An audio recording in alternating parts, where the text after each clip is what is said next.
Angin Uhud di siang itu panas dan keras. Debu berterbangan menerpa wajah para sahabat yang berjuang pertahankan agama Islam di saat paling genting.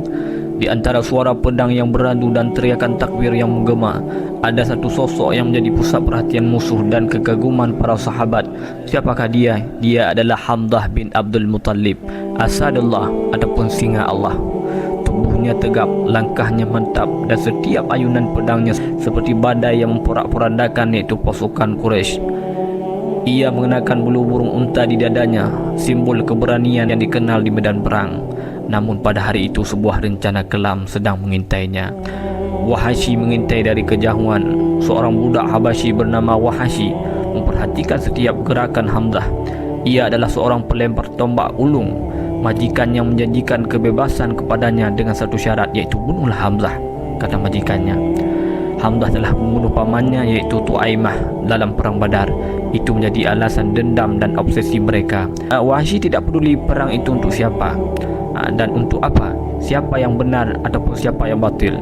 Ia hanya menginginkan kebebasan, dan untuk itu ia menunggu momen yang tepat. Hamzah menerjang seperti singa. Hamzah bergerak semakin iaitu dekat. Ia memukul jatuh seorang musyrik lalu menebas yang lainnya. Dalam riwayat disebutkan ia tampak berapi-rapi, penuh dengan keberanian, tanpa sedikit pun rasa takut. Wahsy menceritakan, Hamzah maju ke arahku, aku pun mengincarnya dengan tombakku. Sampai ketika aku yakin tombakku mengenainya, aku lemparkan tombak itu dan menembuslah iaitu tubuh Hamzah. Hamzah terhuyung, jatuh berlutut, lalu roboh ke tanah. Sang singa Allah telah gugur sebagai syahid.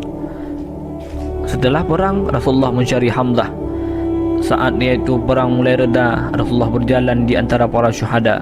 Beliau mencari satu nama, satu sosok yang dekat dengan hati beliau, iaitu Hamzah. Ketika beliau menemukan tubuh pamannya, iaitu Hamzah, hati beliau seperti diremukkan. Ibnu Mas'ud meriwayatkan, aku belum pernah melihat Rasulullah menangis seperti tangisnya hari itu atas wafatnya Hamzah. Disebutkan dalam riwayat sirat iaitu Ibnu Ishaq dan dikutip oleh Ibnu Katsir, beliau menangis bukan sekedar karena kehilangan seorang paman, tetapi juga seorang sahabat dekat, saudara sepersusuan, dan iaitu pembela paling gagah dalam Islam. Tubuh Hamzah dirusak iaitu musuh.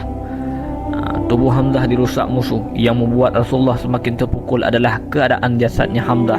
Kaum musyrik, terutama iaitu Hindun bin Utbah, telah melakukan iaitu mutilasi, merusak tubuhnya, memotong hidung dan telinganya, bahkan merobek-robek iaitu dadanya Hamzah. Saat melihat itu, Rasulullah menutup wajahnya dan menangis lebih dalam. Beliau bersabda, tidak pernah aku mendapatkan musibah seperti musibah kematianmu wahai Hamzah. Perkataan ini diuraikan dalam banyak kitab sirah. Rasulullah pun berdiri di samping jasad Hamzah yang telah iaitu berlumuran darah, lalu berkata, wahai Hamzah, semoga Allah iaitu merahmatimu. Engkau selalu menyambung silaturahmi, melakukan kebaikan, membela yang benar, dan selalu menolongku. Beliau berulang-ulang memujinya, doa untuknya, bahkan berdiri lama sekali saking tidak tega meninggalkan jasad pamannya itu. Rasulullah hampir mengkisas mutilasi, tapi diturunkan ayat karena begitu marah dan sedih. Rasulullah sempat berniat membalaskan perlakuan musyrik kepada Hamzah dengan cara yang serupa, namun Allah segera menurunkan ayat, jika kamu balas, balaslah dengan balasan yang sama, tetapi jika kamu bersabar, maka itu lebih baik, kata Allah. Maka sejak ayat itu turun, Rasulullah memilih bersabar dan meninggalkan niat membalas mutilasi tersebut. Rasulullah pun mendoakan Hamzah seperti memimpin jenazah banyak orang. Dalam riwayat disebutkan bahawa Rasulullah menyalatkan syuhada satu persatu, dan setiap kali beliau menyalatkan orang syahid, beliau ikut memasukkan iaitu Hamzah dalam doa bersama mereka. Hingga akhirnya Rasulullah pun menyalatkan Hamzah lebih daripada 70 kali. Demikianlah iaitu cinta Rasulullah kepada beliau iaitu Hamzah.